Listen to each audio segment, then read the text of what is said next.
मध्य प्रदेश के भोपाल में युवक कांग्रेस अध्यक्ष मितेंद्र सिंह ने बताया कि युवक कांग्रेस द्वारा यंग इंडिया के बोल सीजन 5 का आयोजन किया गया था, जिसमें कांग्रेस ने देश भर में एक कैंपेन चलाया था, जिसमें 224 लोगों को चुना गया है। उन सभी लोगों का शुक्रवार को चुनाव होगा, जिसमें 3 टॉप प्रवक्ता चुने जाएंगे।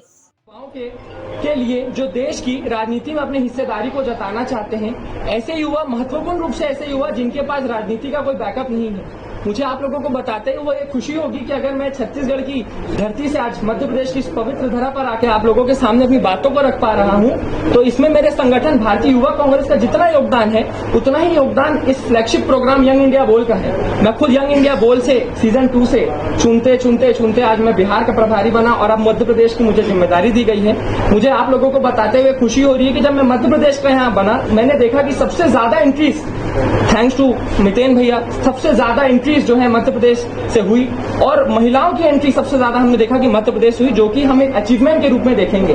तो ऐसे युवा, आप सभी साथियों के माध्यम से मैं निवेदन करता हूं कि ऐसे युवा जो देश की राजनीति में अपनी हिस्सेदारी को जताना चाहते हैं और चाहते हैं कि देश का भविष्य बने, क्योंकि हमारा आज कैसा है हमारे कल पे निर्भर करता है और हमारा आज कैसा होगा ये हमारे युवाओं पे निर्भर करता है। तो अगर आज का युवा राजनीति में आता है, निश्चित रूप से पारदर्शिता के साथ यंग इंडिया बोल को IYC पीछे बहुत सालों से हजारों युवाओं को जोड़ते हुए आया है और मान सम्मान देते हुए आया है। तो आप सभी के मीडिया साथियों के माध्यम से मैं निवेदन करता हूं कि कल आप ज्यादा से ज्यादा आप लोग इस चीजों को दिखाएं और ताकि युवा जुड़े और राजनीति में जुड़े। मेरी तरफ से मध्य प्रदेश की स्टेट कमेटी का गठन एक ऐसे दौर से गुजर रहा है जिस दौर में हम एक प्रॉपर सिस्टम स्टेब्लिश करना चाहते हैं, क्योंकि आधुनिक युग में सब कुछ आजकल एप्लीकेशन के माध्यम से होना स्टार्ट हो चुका है। आपको टिकट बनाना है वो भी एप्लीकेशन से हो रहा है, आपको कोई काम करना है वो भी एप्लीकेशन के माध्यम से हो रहा है। तो हमारा ये मानना है कि जो कांग्रेस का नौजवान कार्यकर्ता, चाहे यूथ कांग्रेस का हो चाहे NSY का हो, जो 10-10 साल 15-15 साल की फाइलें लेके आता है ऑफिसों में, प्रभारियों को दिखाता है, प्रदेश अध्यक्षों को दिखाता है कि मैंने इतना काम किया, मुझे मौका दो,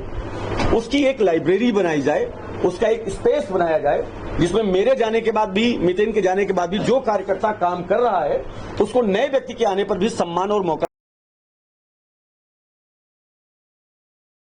मिल सके। इसलिए हमने पत्रकार बंधुओं का एक पायलट प्रोजेक्ट के तहत प्रत्येक कार्यकर्ता को ओपन स्पेस दिया है कि उसने पिछले दिनों में जितने काम किए हों एप्लीकेशन पे अपडेट करे, आज जो काम कर रहा है एप्लीकेशन पे अपडेट करे, कल जो काम करेगा वो भी एप्लीकेशन पे अपडेट करे। उसके बेसिस पर एक कमेटी हम बना करके ले आए जिसमें सबके साथ न्याय हो, चाहे उस अमान्य घर का कार्यकर्ता हो या किसी नेता के घर का कार्यकर्ता हो, आम व्यक्ति हो या नया जुड़ने वाला व्यक्ति हो, उसके साथ न्याय हो, प्रमोशन हो। ये बातें हमेशा आपको सुनने मिलती है और आप ही ये क्वेश्चन उठाते हैं कि कांग्रेस के कार्यकर्ता कई सालों से लगे लेकिन उनको सम्मान नहीं मिल रहा है, उनकी आवाज नहीं स्पेस नहीं मिल रहा है। तो हम उस स्पेस को एक प्रॉपर चैनल में एप्लीकेशन के माध्यम से ला रहे हैं। आप लोग भी विजिट कर सकते हैं IYC ऐप पे, हमने उसमें सारी चीजें डाल रखी हैं, रैली है, आंदोलन है, धरना है, मीटिंग है, ट्रेनिंग है, सबके बाकायदा हमने मेरिट्स बना रखे हैं कि अगर आपने जो काम किया उसके बेसिस पर आपकी मेरिट होगी, उसके बेसिस पर आपको ये पद, प्रमोशन, सम्मान और डिमोशन मिलेगा। तो हम उस फेज के लगभग अंतिम चरण में हैं। जैसे ही ये कंप्लीट हो जाता है हम अगली मीटिंग हो सकता है कि नई कमेटी के साथ आपसे मुलाकात करें।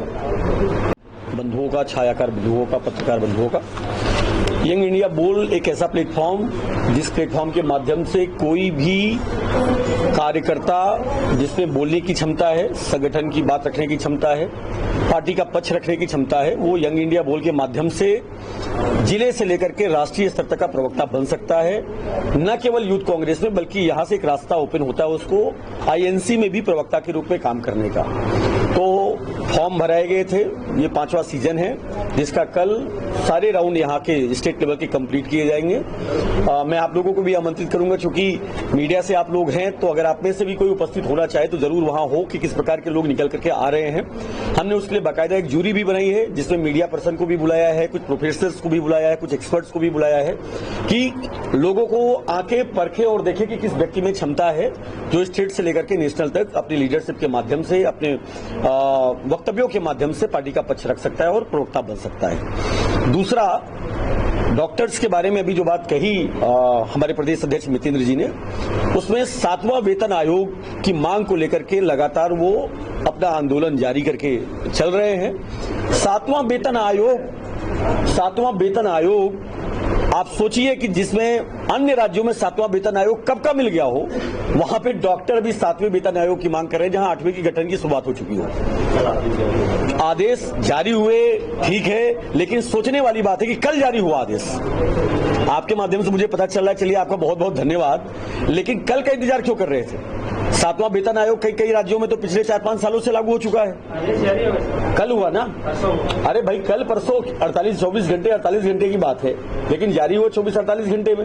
अभी तक किसका इंतजार कर रहे थे? आंदोलन का। मतलब ये तय है कि कुछ भी देने से पहले आंदोलन जरूरी है। अगर आपको खाना भी मांगना है तो आंदोलन करना जरूरी है।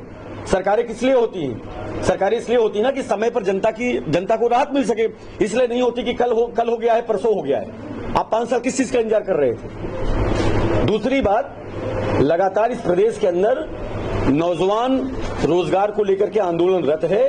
किसी भी सेक्टर में आप देख लीजिए, कोई वैकेंसी आती है पूरी नहीं होती, पूरी होती भी है तो भ्रष्टाचार की भेंट चढ़ जाती है। तो ये प्रदेश सिर्फ और सिर्फ मीडिया मैनेजमेंट से चल रहा है, इवेंट मैनेजमेंट से चल रहा है। उसके आंकड़े अभी इन्वेस्टमेंट समिट के बारे में जो बताया मितेन जी ने, वो आप तक भी पहले से आ चुके होंगे। इस पर भी अगर कोई नया अपडेट आपके पास हो कि 2 लाख करोड़ आ गया हो तो मुझे बता दीजिए, मैं जोड़ लेता हूं इसी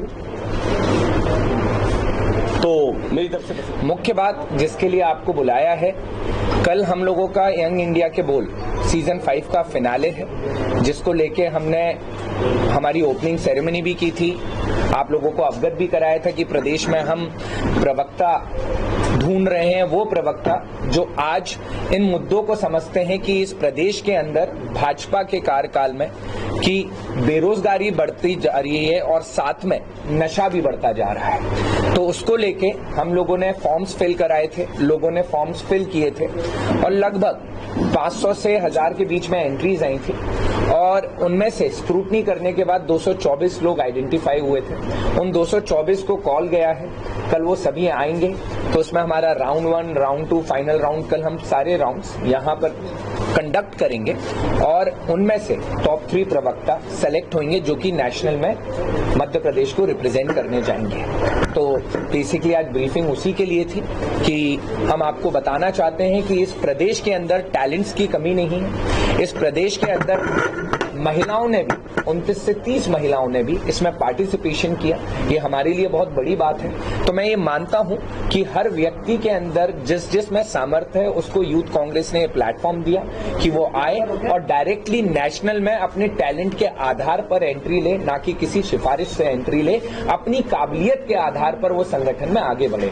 और इसी में हम लोग भी अपने प्रदेश के लिए प्रवक्ता आइडेंटिफाई करेंगे। जिन जिलों से आ रहे हैं उन जिलों में हम भी नियुक्ति करेंगे। अगर वो उस जिले में एक अकेला आउटस्टैंडिंग प्रवक्ता है तो हम जाहिर सी बात है उसको टैलेंट के आधार पर वो जगह देंगे। तो ये कल 10:30 बजे की टाइमिंग है, 11 से 3-4 बजे तक कल ये प्रोग्राम चलेगा और ये वाइंड अप हो जाएगा।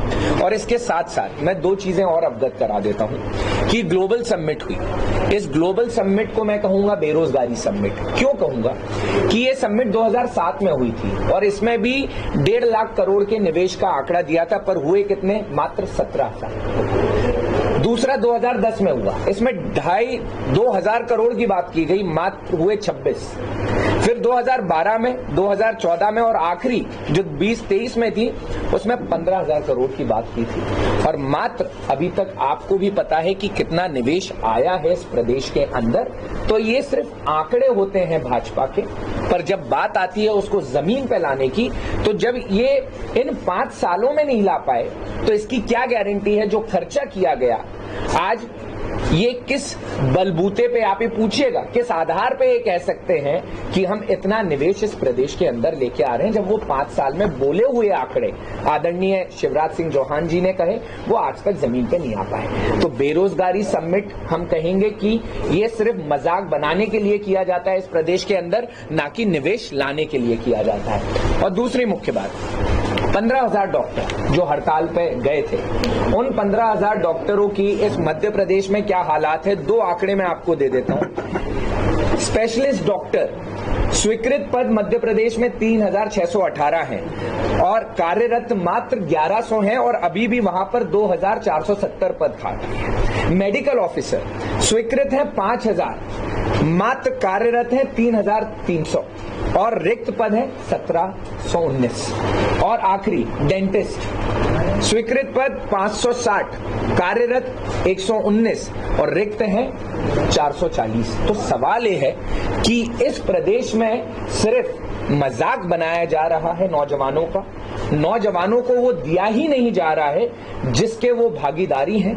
और आज आप देखिए कि ग्लोबल समिट के भी मैंने आपको आंकड़े दिए, इस प्रदेश के ही आंकड़े हैं, और ये मैंने अभी डॉक्टर मतलब मेडिकल के क्या हालात हैं इस प्रदेश में, आप क्यों नहीं उन रिक्त पदों को पिछले 7-8 साल में भर पा रहे हो? इसलिए नहीं भर पा रहे हो क्योंकि आप पे जो पूंजी आती है वो आप बांटने में लगे हो, ना कि नौजवान और इस प्रदेश के भविष्य को सुधारने में लगे हो। अगर भविष्य सुधारते, आज मीडिया जन को पता है कि कितने पद शिक्षा में भी खाली हैं, मेडिकल लाइन में खाली हैं, कभी भी इसको लेके हमारे आदरणीय मुख्यमंत्री जी ना तो कभी अवगत कराते हैं, और मुख्य बात जो वो 2 लाख का नारा दिए थे वो अभी तक उन नारे में उनसे पूछ लीजिएगा कि कितने पद अभी तक बांटे हैं नौजवानों को। बहुत बहुत धन्यवाद हमारे आदरणीय शेष नारायण जी जो हमारे